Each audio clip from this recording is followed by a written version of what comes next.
你带老板学生啊？你哪个班的？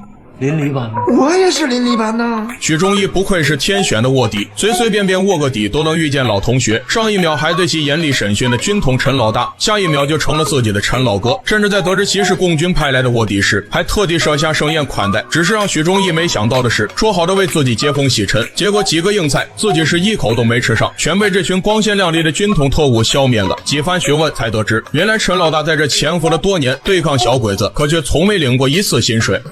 诚信户也不好啊。说他奶奶我俩说啥呢？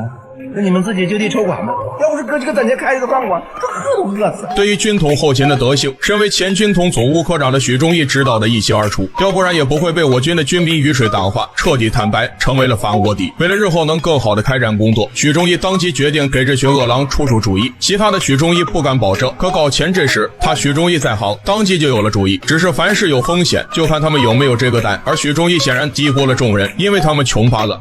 赖他们那地儿也不知道穷成啥样，这几年你看哥的袜子，我跟你说，这都好几年都没换，好几个都没内裤，我跟你说。见陈老大都快哭了，许忠义也不再藏着掖着，只见他在来的路上就看上了沈阳城外的581仓库，里面存放着大量的棉布，正是眼下最值钱的东西，只要能搞到手，再到黑市一卖，这手里不就有钱了吗？而眼下看守的苏联人就要撤走，根本没法带走这批棉布。陈老大听闻虽然心动，但还是当心东窗事发，对此许忠义早就找好了借口。即便是上面怪罪下来了，那这他让咱们自筹资金，咱这是按上方指令办。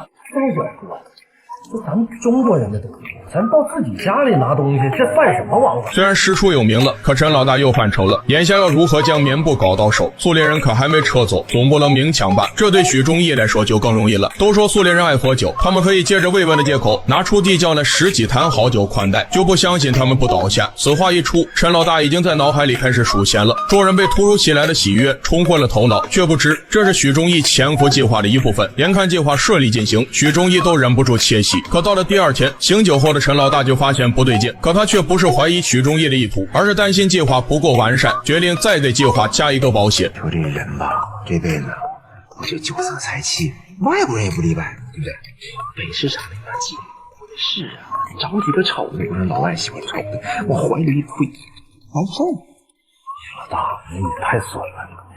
就这么定，酒色夺财的计划就这样被两人3言2语敲定下来。一切准备就绪后，他们推开了厂库的大门，可映入眼帘的却是清一色的苏联女兵。好好的计划眼下就已经失败了一半。好在这些女兵一个个也豪气得很，见到有好酒立刻眉开眼笑，一大碗一大碗的往下灌。陈老大为了这一仓库的棉布，只能牺牲自己和弟兄们。好在有惊无险，女兵们一个个不胜酒力醉倒，而一直躲在一旁看戏的许忠义当即派人搬空了整个仓库，转手一卖，陈老大瞬间成了大财主。而他不知道的是，至少有一半的棉布直接被许忠义送到了共军的手里。那些布匹和粮食都运到部队了，那些师傅长们高兴的嘴都合不上，说咱们就是及时雨。而这一次的行动也让老杨看出了许忠义真正的过人之处，当即决定让许忠义停止收集情报，将重心放在帮助我党筹备后勤物资上。可他们不知道的是，就在两人接头的同时，他们的计谋也早已被人察觉。